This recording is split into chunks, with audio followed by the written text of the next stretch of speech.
ജസാക്കല്ലാഹു ഖൈറ. സാധാരണഗതിയിൽ ഒരു നന്ദി സൂചകമായിട്ട് നമ്മൾ പറയുന്ന ഈ വാക്ക്, ഈ പ്രാർത്ഥന, അതിൻ്റെ അർത്ഥം എപ്പോഴെങ്കിലും ആലോചിച്ചിട്ടുണ്ടോ? നമ്മളൊരു സഹോദരനോട് ജസാക്കല്ലാഹു ഖൈറ എന്ന് പറയുമ്പോൾ നമ്മൾ അവനിക്ക് സ്വർഗത്തിന് വേണ്ടി, ഹിദായത്തിന് വേണ്ടി, ആഖിറത്തിലെ വിജയത്തിന് വേണ്ടി, ദുനിയാവിലുള്ള മുഴുവൻ പ്രയാസങ്ങളിലും പ്രതിസന്ധികളിൽ നിന്നും രക്ഷപ്പെടാൻ വേണ്ടിയിട്ട്, ആഫിയത്തോടു കൂടിയുള്ള ദീർഘായുസിന് വേണ്ടിയിട്ട്, റിസ്ക്കിന് വേണ്ടി, റിസ്ക് എന്ന് പറഞ്ഞാൽ അതിൽ സമ്പത്ത്, സന്താനം, കുടുംബം, അറിവ് ഒക്കെ പെട്ടു. ഇതൊക്കെയും അള്ളാഹുവെ നീ അവന് നൽകണേ എന്ന് പ്രാർത്ഥിക്കുകയാണ്. കാരണം ഖൈറിന് അത്രയും വിശാലമായ അർത്ഥമാണുള്ളത്.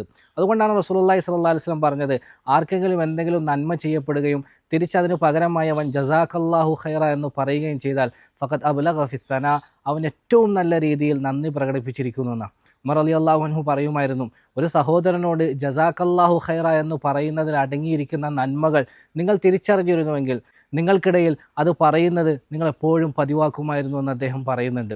അപ്പോൾ ഇനി മുതൽ നമ്മൾ ജസാക്കല്ലാഹു ഖൈറ എന്ന് പറയുമ്പോൾ മനസ്സറിഞ്ഞ് പറയാൻ ശ്രമിക്കുക. ജസാക്കുമുല്ലാഹു ഖൈറ.